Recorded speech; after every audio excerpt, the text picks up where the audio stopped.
أَنَّا لَمَسْنَا السَّمَاءَ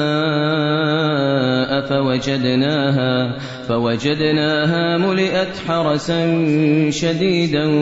وَشُهُبًا وَأَنَّا كُنَّا نَقْعُدُ مِنْهَا مَقَاعِدَ لِلسَّمْعِ فَمَن يَسْتَمِعِ الْآنَ يَجِدْ لَهُ شِهَابًا رَّصَدًا وَأَنَّا لَا نَدْرِي أَشَرٌّ أُرِيدَ بِمَن فِي الْأَرْضِ أَمْ أَرَادَ بِهِمْ رَبُّهُمْ رَشَدًا